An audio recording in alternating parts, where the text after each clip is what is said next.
Hello, everyone.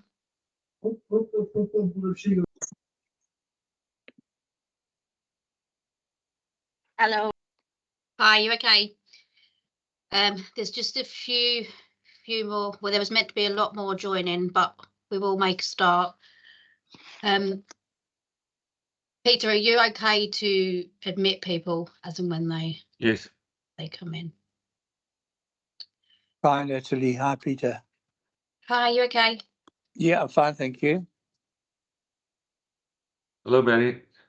How's it, Peter? You still there? Yeah. Can you believe it? I believe anything.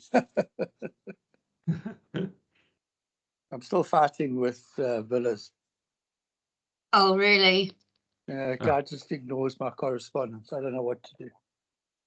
I think there's another landlord as well. Yeah. Terrible. It just ignores you. You know, we're supposed to be getting our guaranteed income, which is 2 years late, and he just ignores you. You can't get anywhere. Anyway, we can deal with that another time. Is everyone okay if I recalled? It's just a few people weren't able to make it. Yeah, I'm okay with that, but I possibly will be offline and open the microphone. So it's a different time zone right now here, so I apologize for this, but we're gonna catch up with you in email later on if I've got any questions. Okay, no worries. I can send you a copy of the recording as Brilliant. well. I mean, I will try to stay online and listening, but it'll be difficult to speak as the little one is around me, so I just need to feed and go to sleep after that. Okay, perfect. Thank you, Natalie.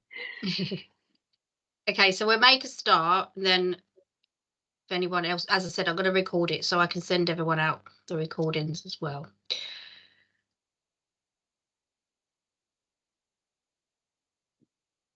Okay, so some of yous may be our landlords already, some of yous may be leaseholders in our block managed who rent out their properties. So I'm not sure if you've heard, but the Renters' Right Bill is just going through Parliament at the moment, and it is going to have a big effect on the rental market. Not so much on the PBSA market, more the private rented sector, but there is some effects that it will have on the PBSA as well. So I just felt we had a duty of care to just go through what the changes will be and how they will impact the rental market moving forward.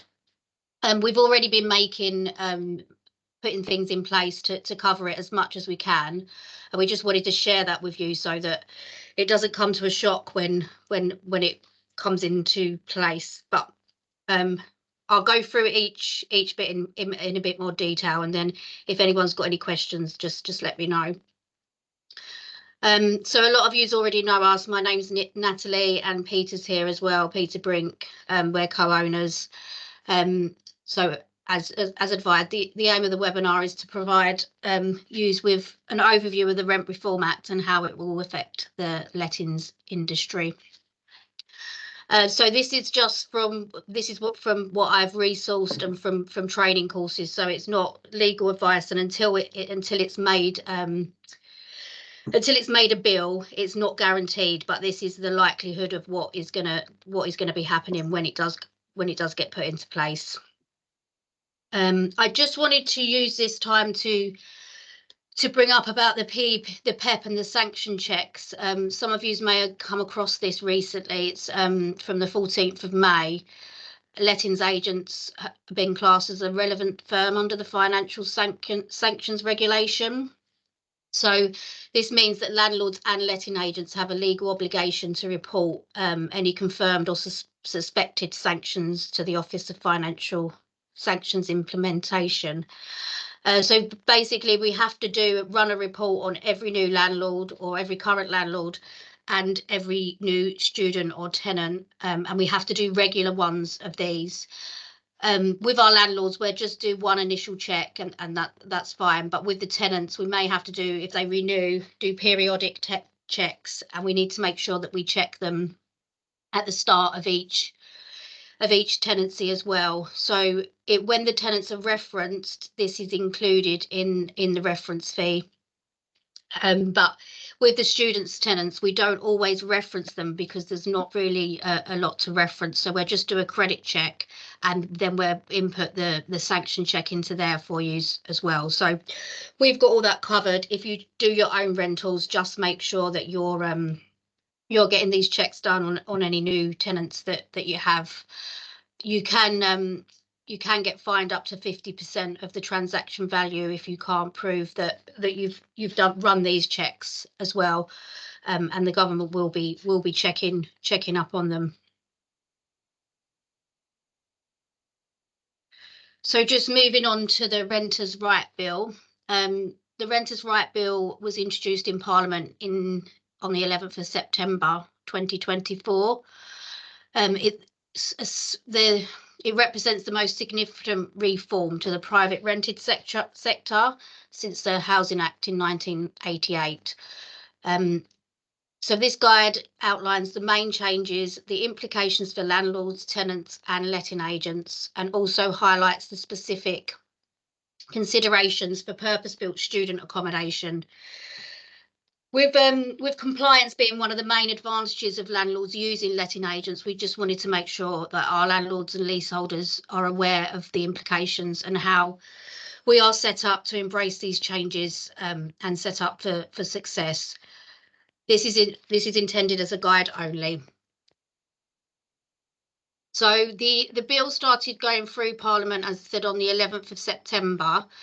We're currently at the second reading stage. It was delayed. It was meant to go to Royal Assent back in July, but that got set back. So we're currently still at the second reading, but we're expecting it to go to Royal Assent mid to end September. So any time now in the next few weeks, we're expecting it to receive for Royal Assent. There's just a few queries that they're going through, and which we'll get on to later. So it normally takes about 3 months after Royal Assent to become law. So it's likely to come into effect in January 2026.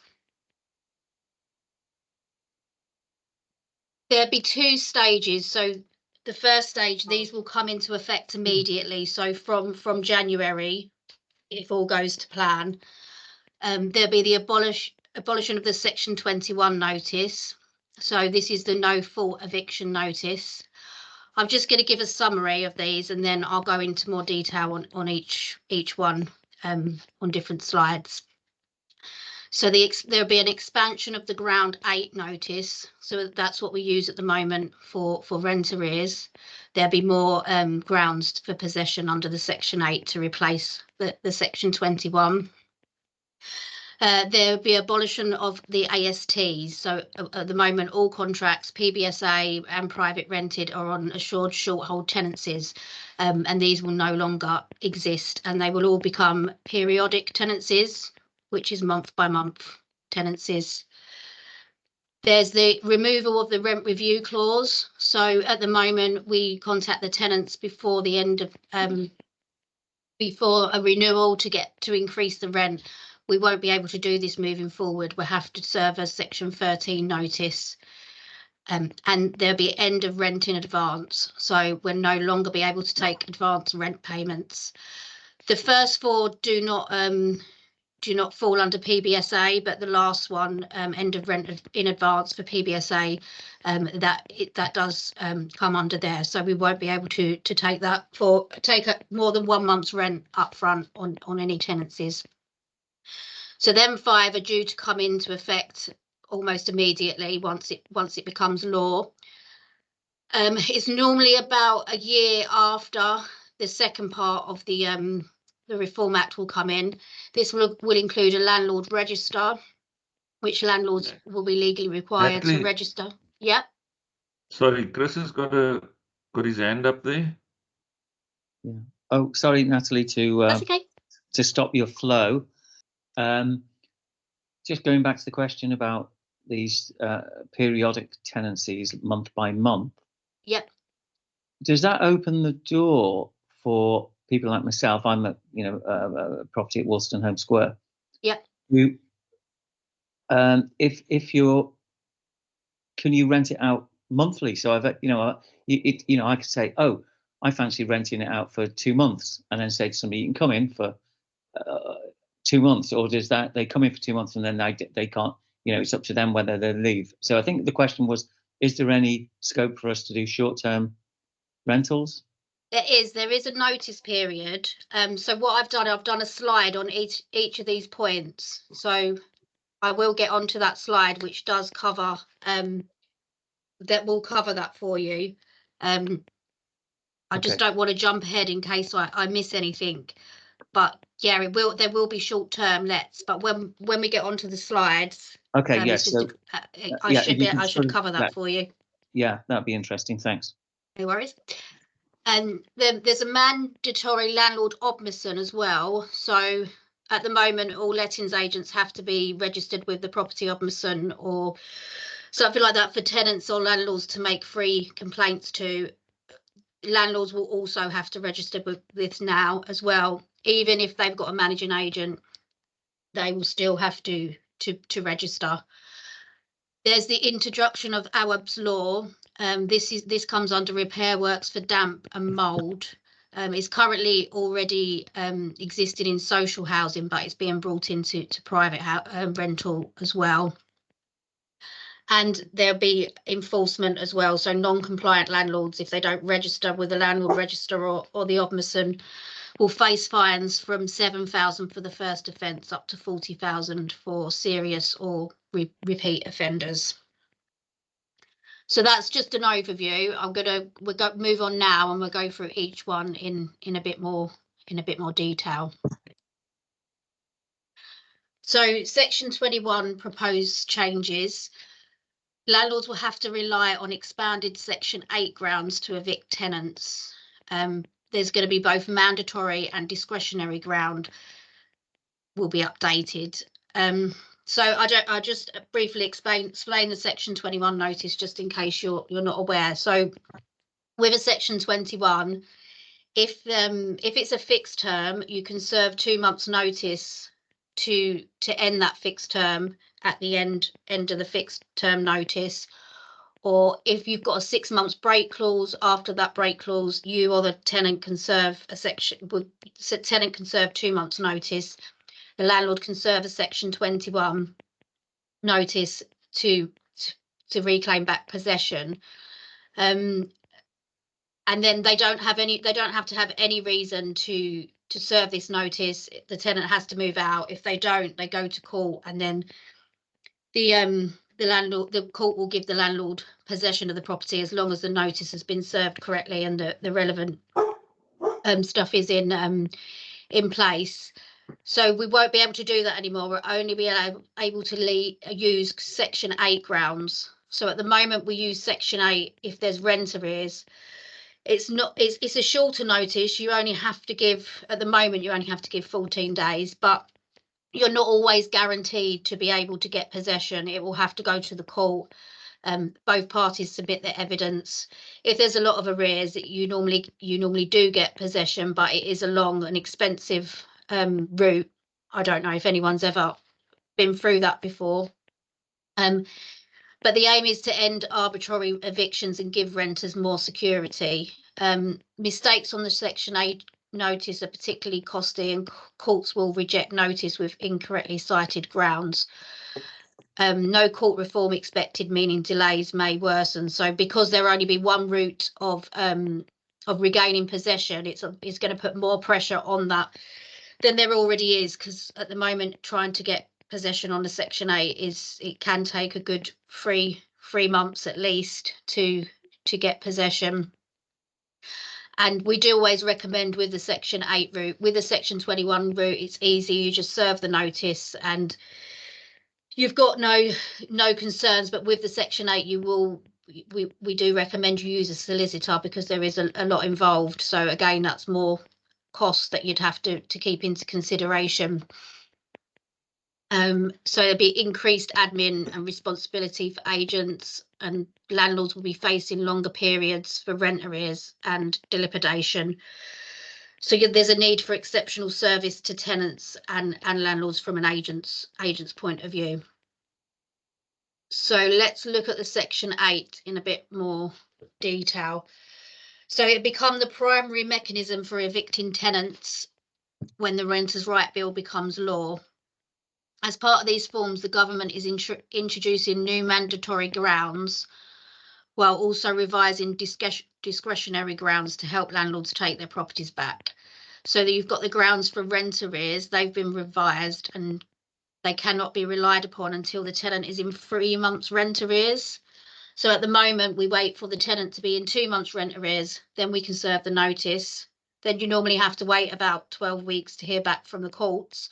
That's now going to be changed to 3 months rent arrears. So it means the landlord's got to take the burden of not receiving rent for an extra month. There will be grounds for possession when a landlord wants to sell. So if you decide to sell your property, it's 4 months notice. But if you do serve the 4 months notice, you can't re-rent the property again afterwards. If you decide that you don't want to go ahead with the sale, there's clauses in place where you can't put it back on the market for rentals. So just keep that in mind if you are considering selling your property and you've got a tenant in place. You might want to do that before the Rent Reform Act comes in, because it will be harder to get possession. There's also going to be a clause for antisocial behaviour, which will help, because it is difficult to get antisocial tenants out at the moment. There's not really a route to take. It's just on how long and how successful it is with the courts. So courts are rejecting notices with incorrectly cited grounds, and there'll be increased legal costs for landlords. And with when we do the referencing, we always offer rental warranty as an option. It might be worth taking that into consideration, but also keeping in mind about the shorter tenancies. So I'll cover that a bit further on. Does anybody have any questions about notice or regaining possession? Nope.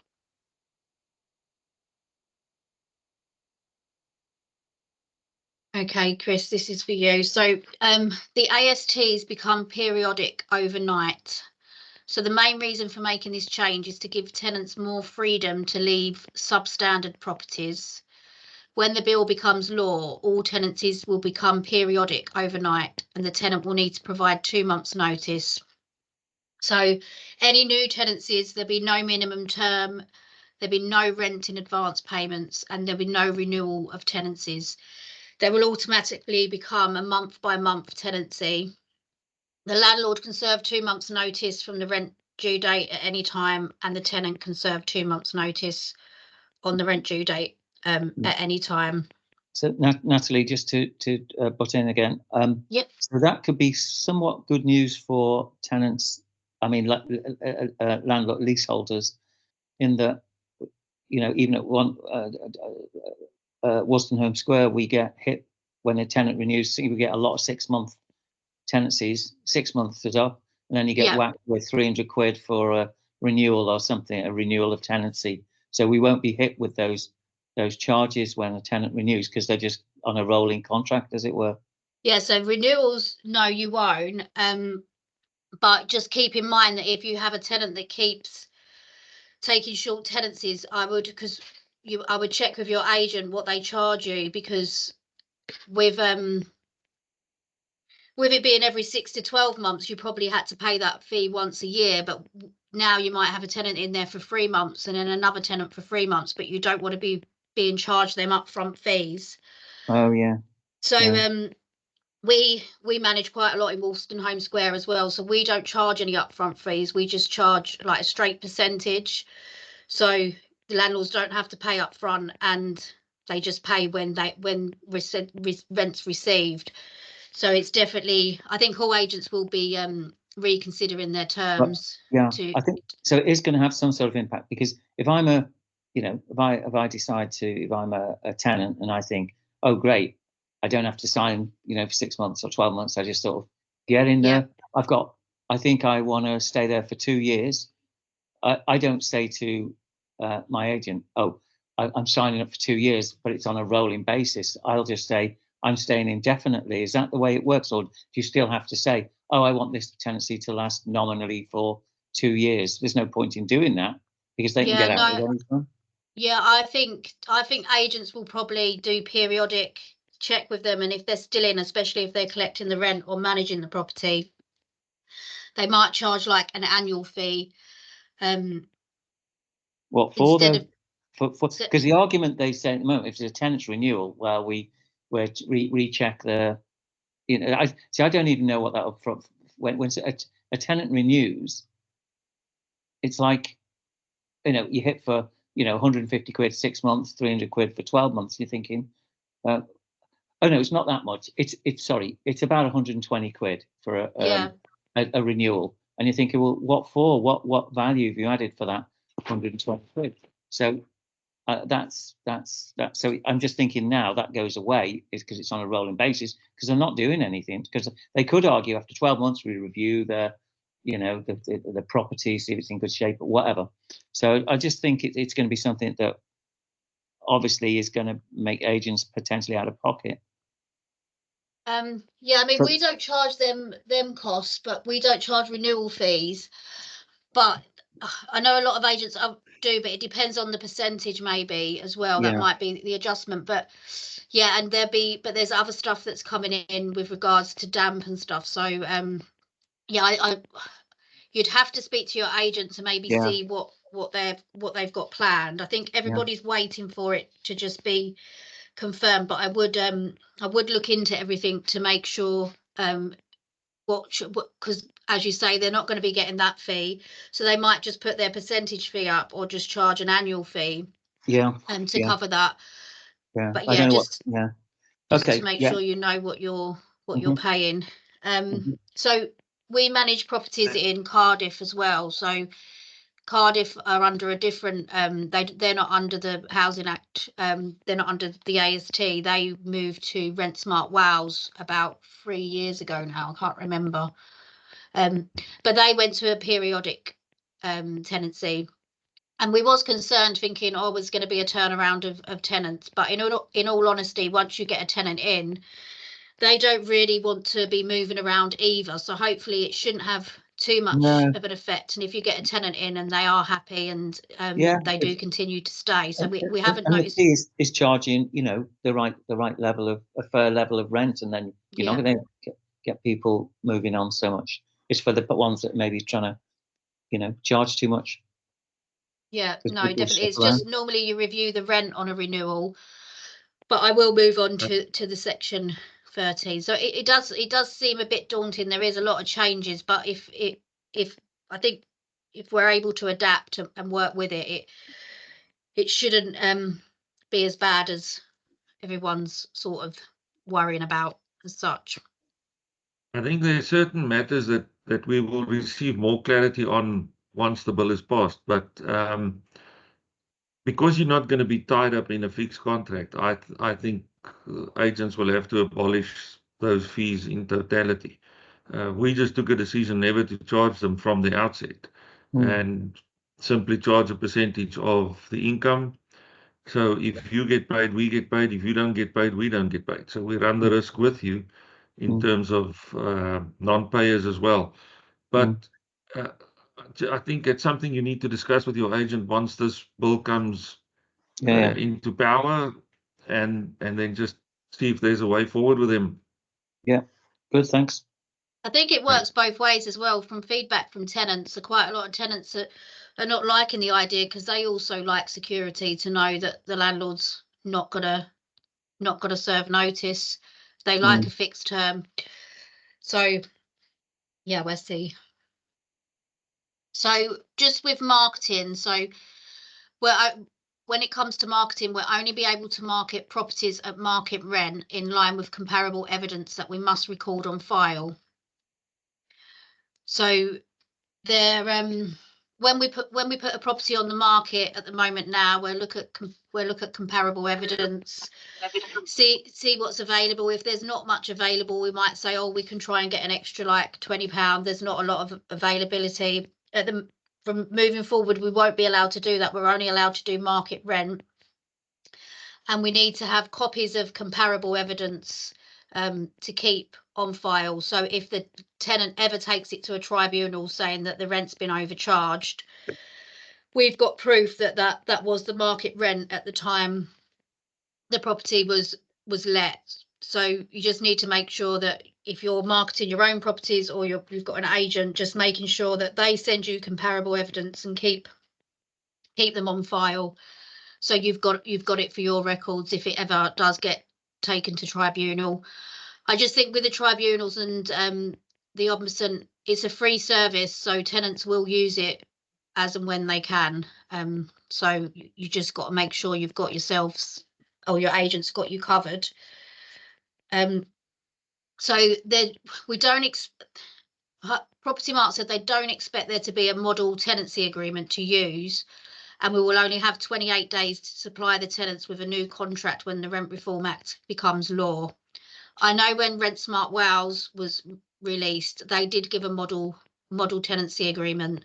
So I'm hoping that they are going to do this, or solicitors will at least have something that we can purchase. So agents and landlords just have to be prepared to make sure that as soon as it does come into force, that you're getting all new tenancy agreements signed with the tenants and notifying them of their changes and their notice periods. So just to go over that, we can only accept market rent. We need proof of comparables, and there'll be an end to bidding wars.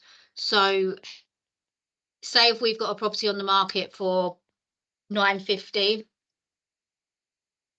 and we've got two people that want to take the property, one offers $950 and the other one offers $975, we're not allowed to accept the $975 offer because it's above the marketing price.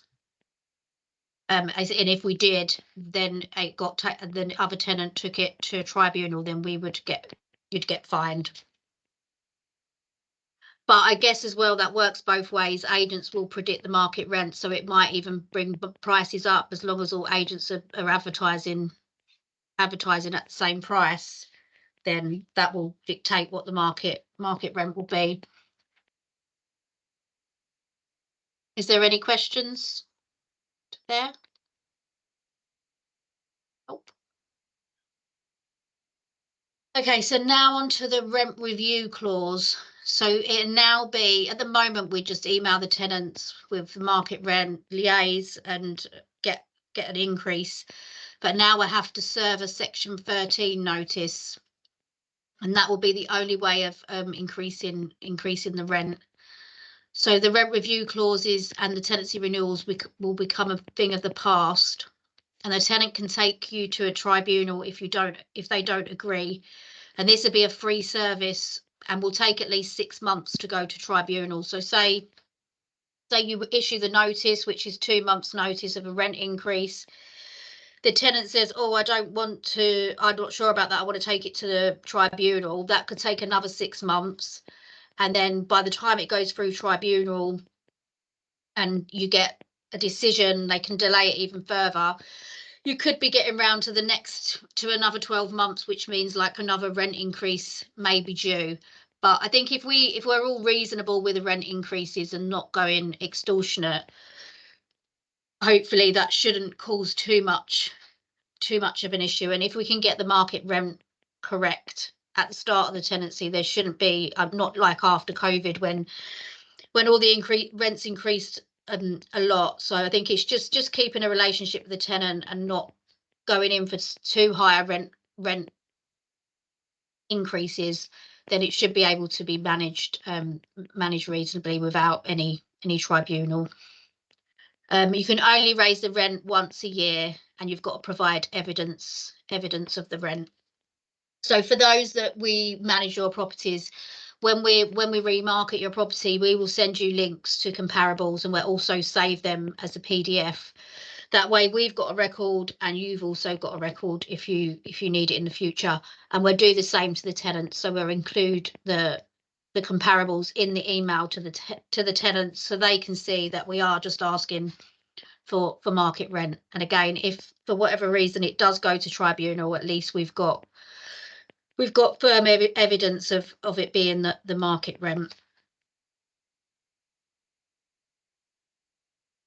Is there any questions with the rent review? Hi, Natalie, Andrew here. Just a quick one then. So with the Yep. tribunal, what is to stop the tenant unreasonably going to the tribunal every single time? What's the protection for the landlord there? I don't think there is much at the moment. We will know more when it comes out, but it's the same now with the property ombudsman for the agents. There's not you have to follow the complaints procedure, and there's not much that that you can stop them from doing it. I mean, we've only had a couple in our time, and but they will always make you pay something, whether it's £100. It's just because you didn't send this email on this day. So I think I think that's one thing that might cause a bit of a nightmare. As also that they can do it via the agent and via the landlord, and they're both free services to the tenants. So it just highlights a bigger need to make sure that we've got everything documented, all the notes, especially to deal with repairs and moving in, that you've got a good solid evidence base on what's happened from start to finish, to make sure, because if it does go to a landlord, it's more than likely that the agent will have to provide a lot of that agent, especially if the agent will have to provide a lot of that for the landlord, especially if they're managing the property. But we will probably know more about that when it does come out, because if it is managed, I would say that it should steer more towards the management company's ombudsman, not the landlord's. It's only if, say, the landlord refused a repair or something like that, that it would end on the landlord's lap. Okay, thanks. Okay, so pets in lets. You've got to have a reasonable reason to say no to a pet. So you need to give a valid reason and say no, and say why you said no for a pet. So tenants have to be specific. They can't just say, I want a dog. They have to say what dog it's going to be, the age, and that you do have the right to refuse the pet. So say if you've got a leasehold property and the lease says that you can't have pets in the building, then you're covered. You can just say it's not allowed in the lease. But if you do accept the pet, you can charge insurance on top of the rent.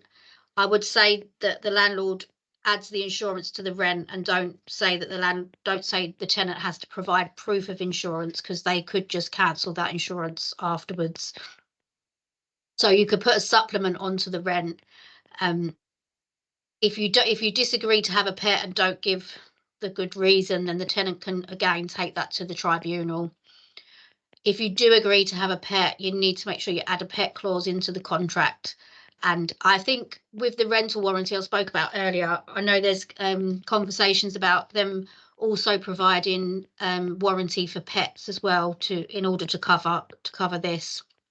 I know especially with the PBSAs, we're getting quite a lot of requests for pets now, especially with people with like medical issues, to have a comfort pet. So it's definitely worth considering. You just got to make sure that you're covered financially if you do consider it. Can I just come in there for landlords who do not work through Brink Riley with lets and management? Just when you do consider the pets, make sure you get evidence from the vet who treats that pet as a patient, that all the inoculations and everything is up to date. Because if something breaks out in the building, you'll be the first one they're going to come after. Not the tenant with the pet, but the landlord. So just make sure you have yourself covered by obtaining as much information about the pet, professional medical information about the pet, and to be kept up to date on inoculations, etc., etc. Just a point there. Thank you. Okay. So rent in advance. So this also applies to PBSA as well.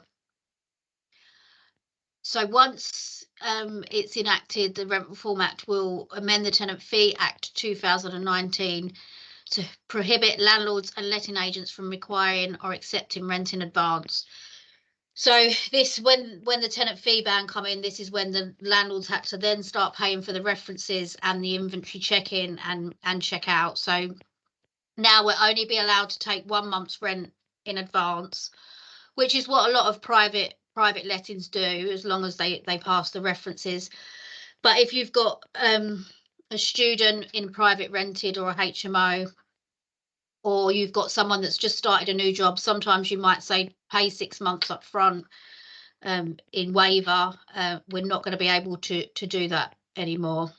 And even with PBSA and international students, it's still going to be monthly payments. There'll be no upfront payments past a month's rent all over the board, which I don't think a lot of international students will, or international tenants will be happy with, especially when they've just got a job placement or something. They don't have this everything in place to pass the references. So I think that's a huge inconvenience for them as well, especially if you have to do international payment like bank transfers as well. It's the fees each month that gets added on.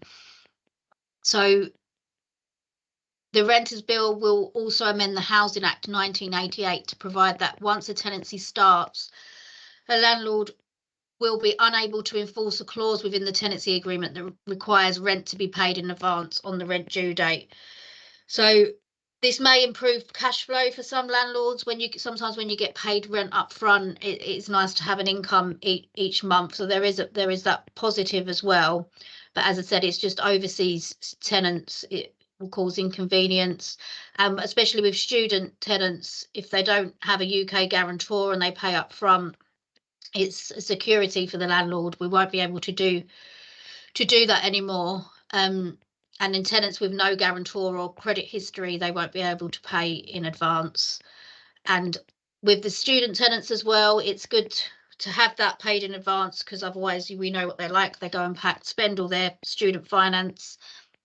So what we're considering doing is you're getting an insured guarantor. So you've got House in Hand, we use quite a lot.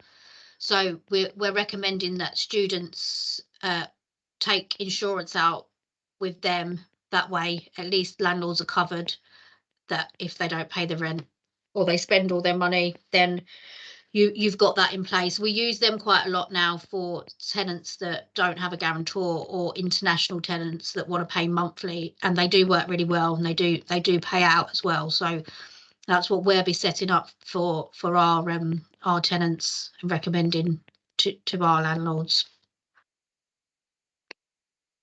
Is there any questions on the rent in advance?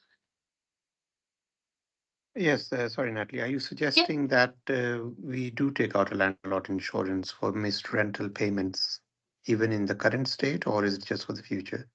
No, so this insurance the tenant will have to pay for. So rather than have a guarantor, they take out a guaranteed insurance. Okay. So it covers the landlord. But so will that be included in the rent? Sorry? Will that be included in the rent, or will that just be like a They will have to pay the additional fee for that. So they will set that up.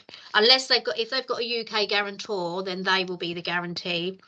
But say we have an international student or a student here that can't get a UK-based guarantor, we refer them to House in Hand. I don't know what they pay because they always sort that out directly, but that it does work well. We've had a couple of students, and House in Hand have paid out quite quickly on that. Is that something mentioned in the bill then, or is that something that we will just be doing it as landlords? No, that's available now. But a lot of international students, they pay their rent up front, so there's no need for a guarantor. Mhm. But the international students now won't be able to pay up front. So we can't rely on the fact that they're going to pay their rent monthly. And with international tenants and students, if they go back abroad, we've got no way of recouping them arrears. So instead of the international tenants paying up front, we won't be able to accept that. We will insist that they purchase this rent guarantee insurance so that landlords are covered if they don't pay, or if they go back overseas without notifying us. Okay.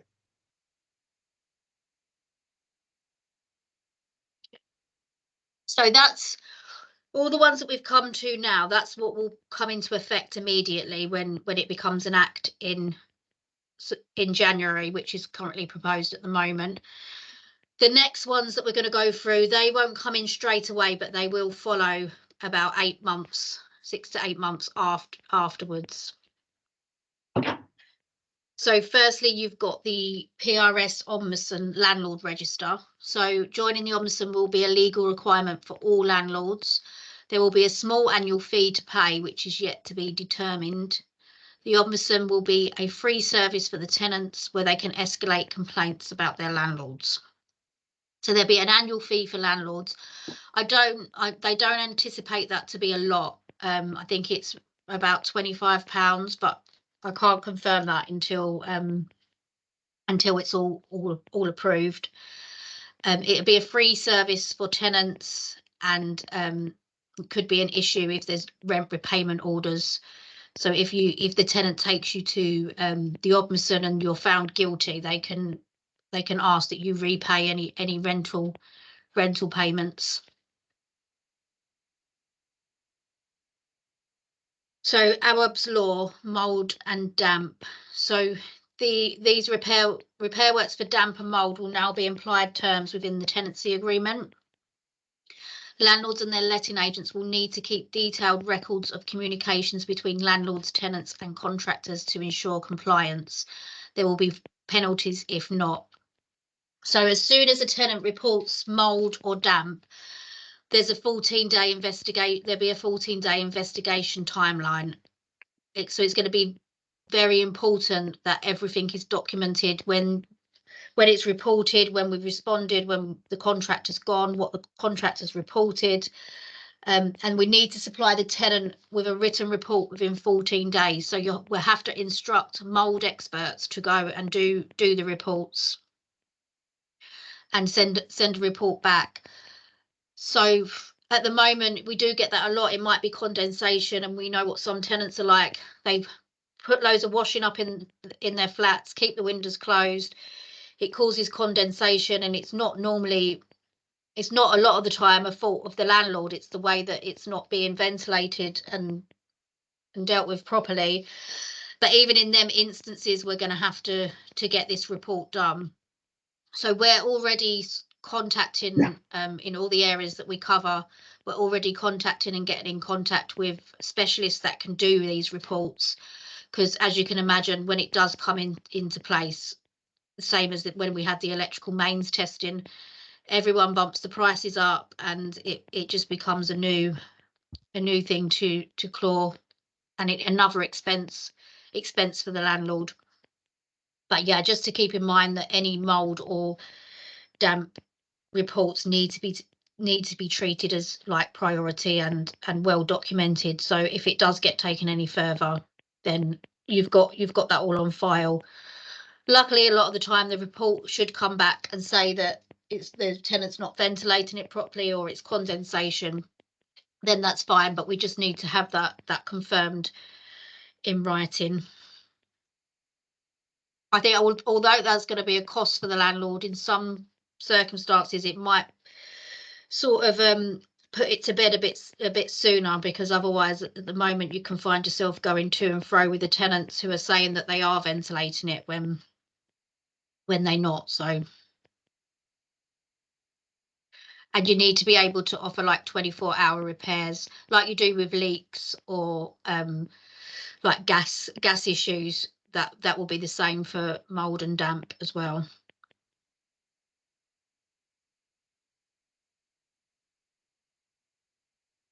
So enforcement, this also applies to the PBSA landlords as well.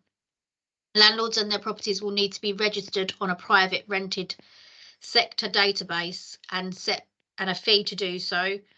Local councils will have enforcement investigation powers and will be able to levy civil penalties, and non-compliant landlords face penalties from 7,000 for the first offence up to 40,000 for serious repeat offenders. This is a free service for tenants. I think it will lead to more tenant complaints because it is a free service. You just need to ensure you do your due diligence is in place. Again, with the Rent Smart Wales properties that we manage, the landlords are all registered on there as well. And as agents, we have to take annual like not exams, but annual training courses to make sure that we're up to date with everything. And once it's all set up, it was a bit of a nightmare when those first setting it up, but all the landlords then register on our system as managing agents with Rent Smart Wales, and it does work in the background now that it's all set up. It's obviously just another fee and another service that the tenants can use to take things further as such. Is there any questions on that? I think once it all comes into force, which we should know by the end of this month, I can do another one and confirm exactly in more detail on how they will work and the costings, etc.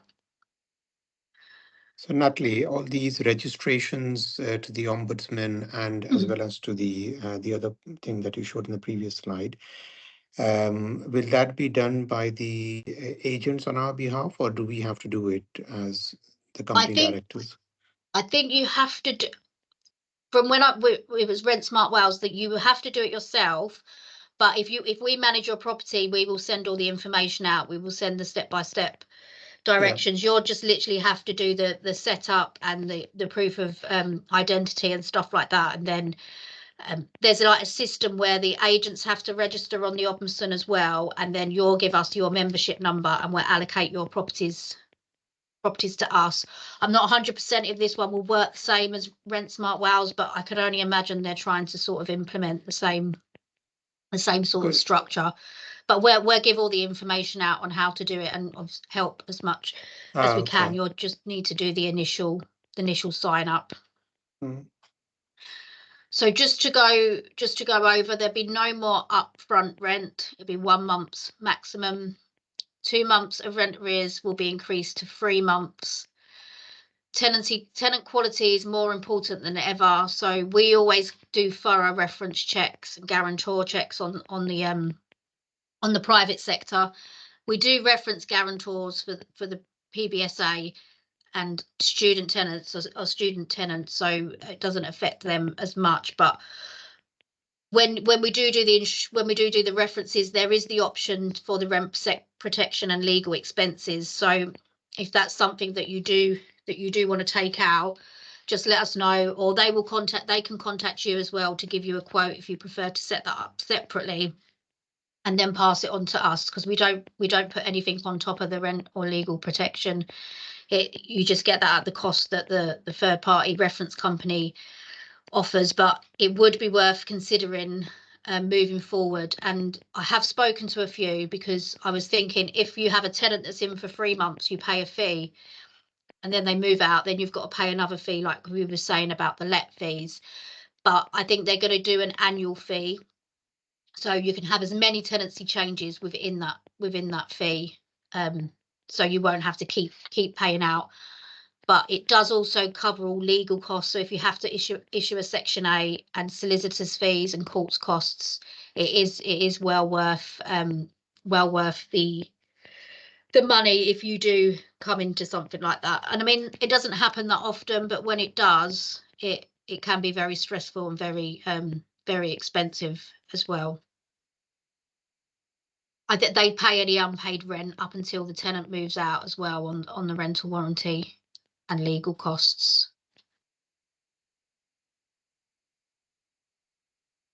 So these are all the annual checks that we must stay on top of. This is prior to the rent reform. I just wanted to go over it for any landlords that might self-manage or that we don't their properties, especially with all the property ombudsman and the landlord ombudsman that's coming up, just to make sure that you're on top of it all. So you've got the annual gas safety checks, they're done annually. You must make sure that you provide this with the tenant, to the tenant, before they move in. Don't just have your contractor leave it on, your gas contractor leave it in the property. Make sure you've got proof that you've emailed it and supplied it to the tenant, or that they sign for it to say that they've received it. And if the gas safety expires while the tenant's in the property, you have 28 days to provide them with a new certificate. Again, make sure you provide proof that you've supplied that to them, because if it does go to a tribunal and you can't prove that, then it will go against you. The EPCs, any performance certificates, they're 10 years. You just need to make sure that there's one valid in place with 6 months on it when you're marketing the property, and again that it's supplied to the tenant before they move in, and that you've got proof that it's been supplied to them. The energy electrical main cert, this is every 5 years. Again, this needs to be supplied to the tenants before they move in. Make sure you have proof that you've provided it, or they sign for it.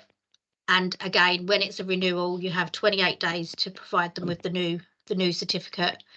Just keep in mind that this law did come out 5 years ago. So if you did have an electrical mains test done, it's most likely coming up for renewal around now. So just make sure that you get your renewals done.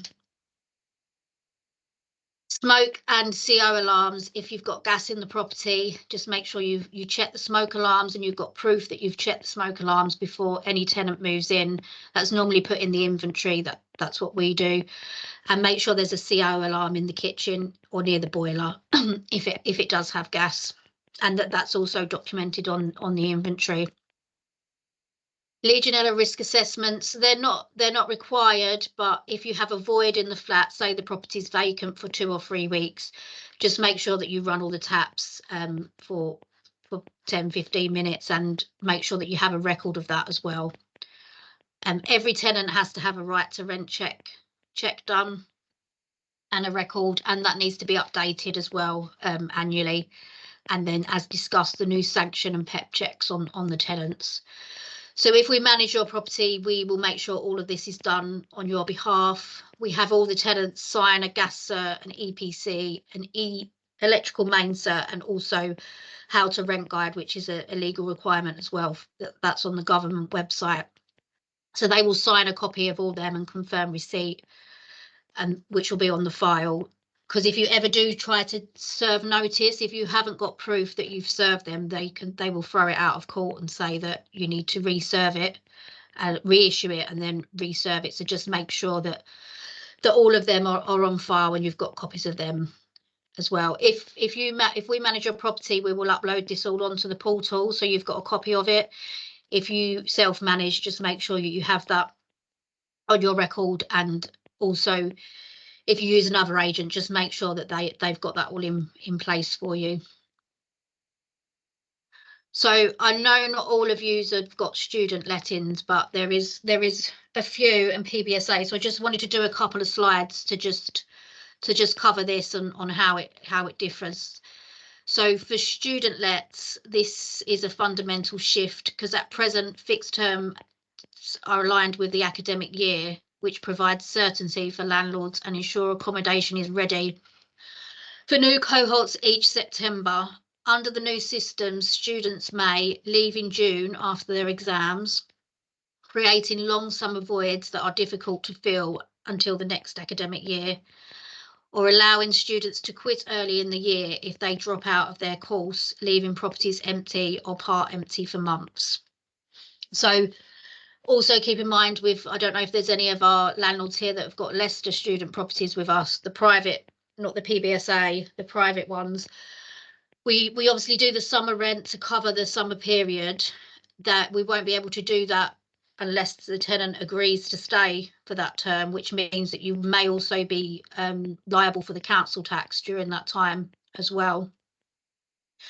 So our landlords that have purpose-built student accommodation, because they've been registered under the approved codes, they're exempt from the fixed term ban.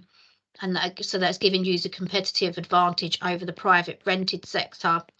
However, we won't be able to do, again, sometimes, especially in some of the areas where the buildings are not council tax exempt, we won't be able to, may not be able to cover the full 52 weeks for the council tax. But again, this is all still grey area. So I know there is they are putting some votes in on this as well.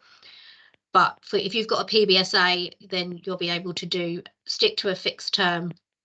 If you're private rented students, you won't be able to. It will be the same. But I think a lot of the private rented ones, apart from the HMOs, you do have the option to do the professional lettings as well. But we're address this with our landlords directly on the best route to take as and when the time comes. I'll just go on to the next one, which is still about students, and then I'll take any questions from there.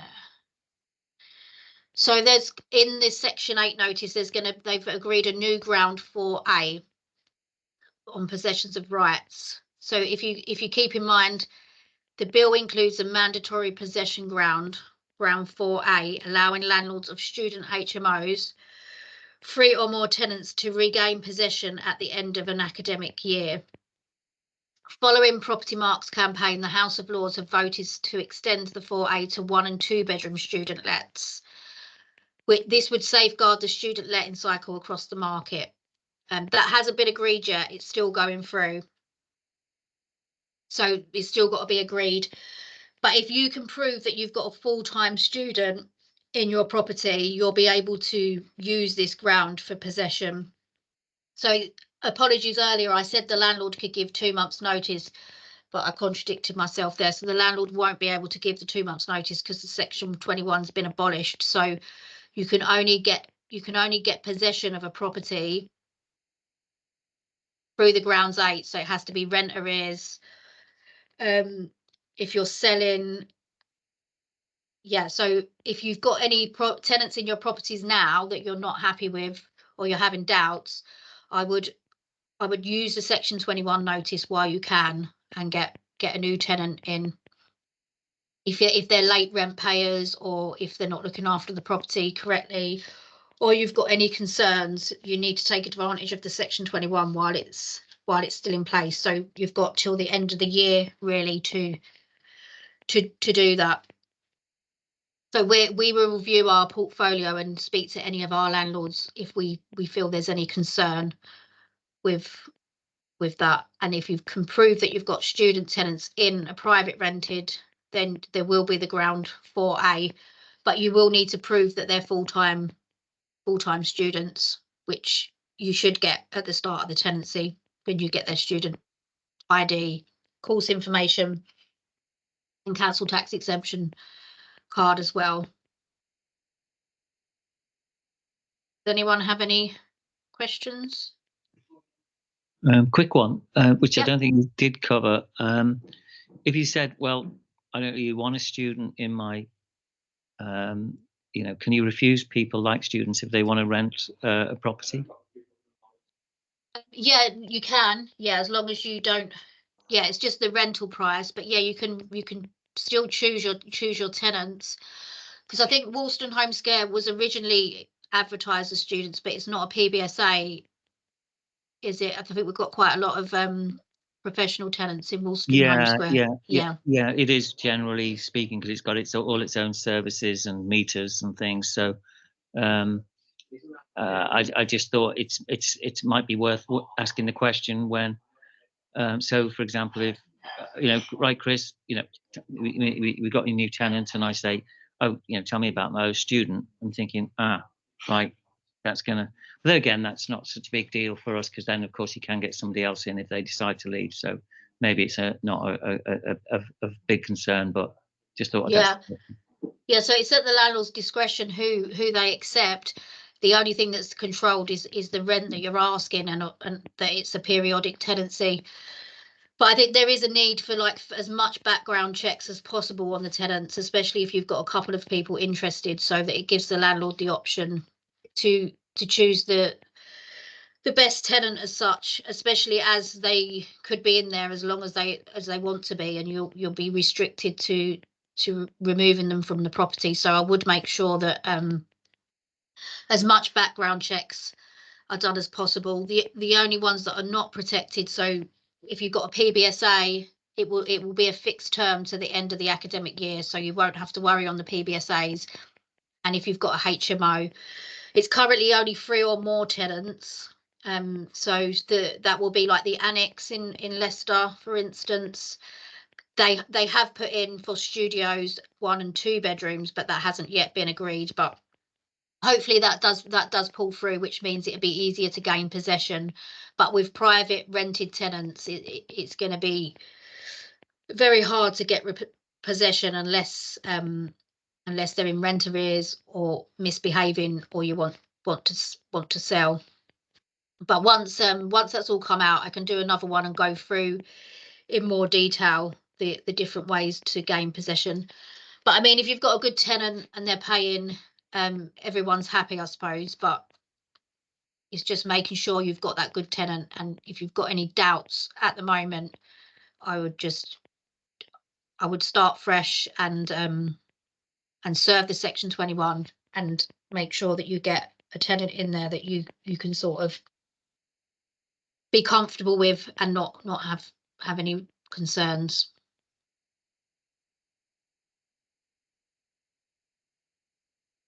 And just the cap on the rent in advance, as discussed earlier, this does affect the PBSA as well. Although they can have fixed terms, we still won't be able to take more than a month's rent in advance. So all students will be paying on a monthly basis. We just need to make sure that they've got, if they haven't got a guarantor, they've got an insurance guarantor in place so that landlords are covered.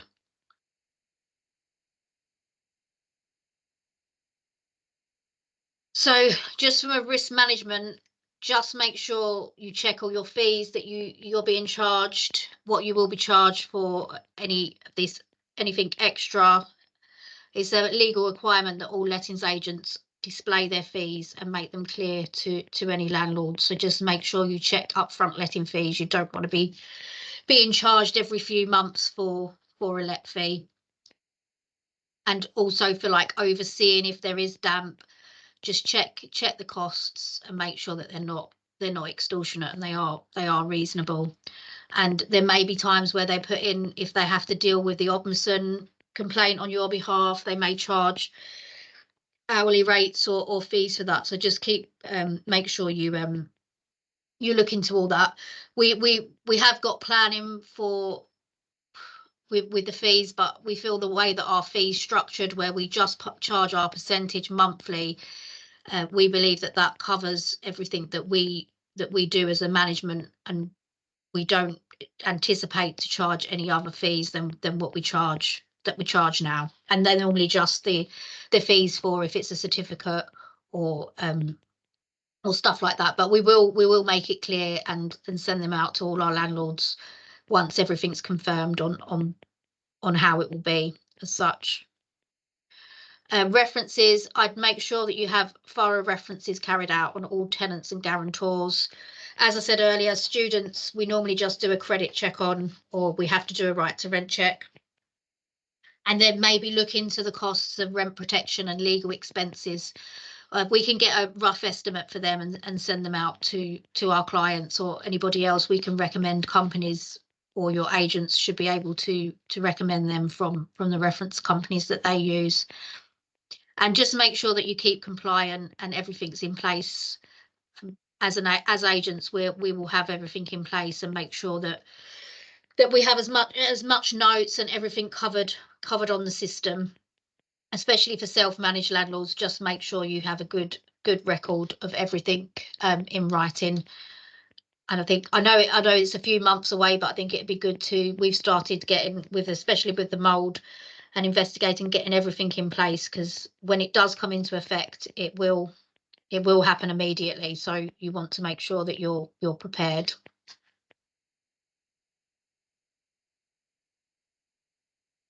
So just some key takeaways. Stay on top of your annual compliance checks. Review your rents now. So as I said, with the tenants, if you've got a bad tenant, issue the Section 21 now.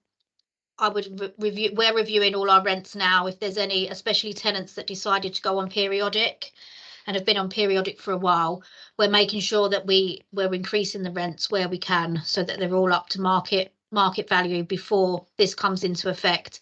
It will make it easier when liaising rent reviews with the Section 13 and making sure that we've got everything in line before these caps go in. As I said before, serve notice on bad tenants, understand the PEP and sanction obligations, get on top of property standards and mould. So if you've got any properties now that you feel might have condensation or mould or any wear or tear that might lead to dispute, I would get that fixed and rectified now, and an updated sort of inventory report so that you're all compliant and everything at the start with. So because you can imagine as soon as they get the free service, the tenants will be using it. So just make sure that you've got yourself covered on that front. We always ensure we have inventory check-ins and check-outs. I think with the ability to go and take things further with the Ombudsman, these are going to be more important than ever. Make sure you have it done by a third party so there's no conflict of interest. That way you're covered. So if they say when I moved in this and this was happened, you've got the inventory to prove that it was how it was, and make sure you have lots of photographs with the inventories as well, and the same with the checkouts. And make sure you ensure a record of regular inspections. We do them for the private ones, we do them every 6 months at the moment. However, if we do an inspection and we see any concerns, we will do that every 3 months so that it's all on record. Just make sure that you or your agents are doing them regular inspections and you've got photo and documented evidence of it all. With the PBSA, we do them 4 times a year. It'd be every like Christmas break, Easter break, over the summer. So and they're all be put on file as well. But just make sure that you've got as much solid evidence of everything on file, just to be best covered. Hopefully it doesn't cause too many problems, but you just get that one tenant that can cause a lot of unnecessary. If you just need to be able to ensure you've got the proof and you've got everything covered from your perspective, especially with the fines that they're looking to release out. And I think they're going to give powers to the local councils and stuff as well, so they'll be setting up separate departments. And I know like some blocks we've got in Nottingham where we've got the selective licensing, they will do the fines when they can because that's more money that they will get for their department. So we just got, there's another reason to make sure that that you're covered and there's no room for any dispute as such. Does anyone have any other questions? We're coming to the end now.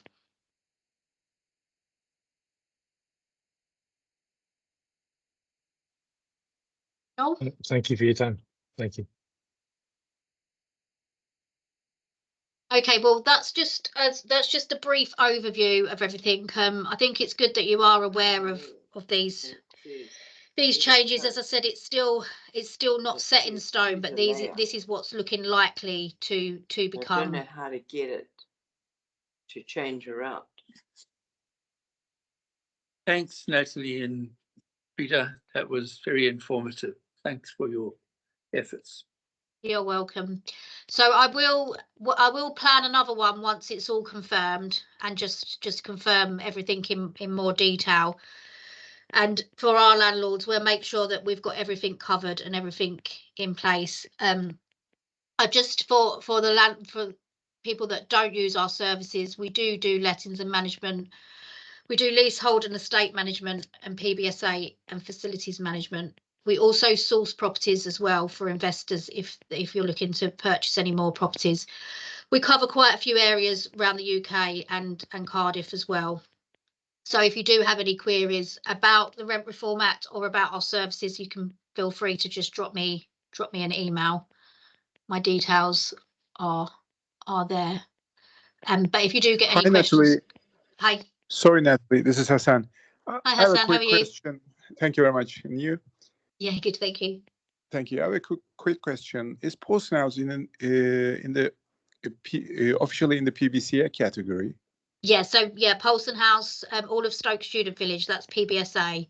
So the only effect yous will really have is we won't be able to take the rent in advance. Okay. And second question, is the leaseholder or the freeholder we should pay the council tax in terms of if the room is empty? That will be the leaseholder. Only the leaseholder, not the freeholder. Yeah. So with the PBSA, it must be a NUC or Unipol registered as well. So but Stoke Student Village is. But for anybody else that has PBSA that we don't manage, you just need to make sure that it is registered with a NUC or Unipol. Otherwise, it will be classed as a private rented accommodation. I see. Okay. Okay. Thank you very much. Hi, Natalie. It's Svetlana here. Hi. Thanks for your time and for explaining most of the topics over there. A question regarding the terms and conditions which we asked you to review and update it, I think like more than a month ago. You have come back to Fion with some of the terms which you accepted and rechanged it, but there is still something outstanding. Would you be able to have a look on that and we to have the updated version of your terms and conditions in order to sign it? It's been a so long time without even being able to get it to that one and make sure that it's fixed it, and we did sign it with you as well. Fiona reviewed the document, so there was a lot to go through, but I think she sent the final changes now, so yeah, I can get that out. That's not a problem. Okay, and regarding your service charge, which I'm out of UK now, but I do believe that there is a bill in my house, which I'm gonna check it in the next 10 days over there personally.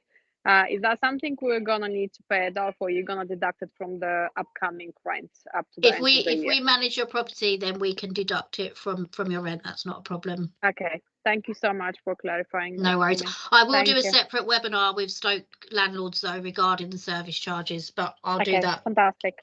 Thank you so much. Thank you. No worries. Okay, is there any more questions? Okay, so I'll send a copy of the recording to everybody, and then as soon as I get notice, I've got another training course booked for the Rent Reform Act, the beginning of October.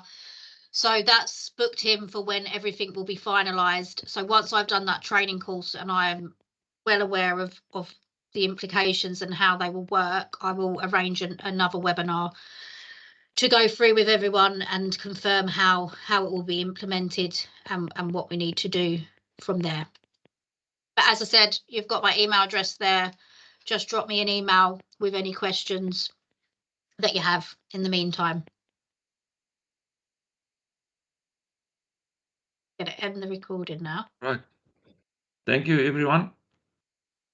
Thank you. Bye.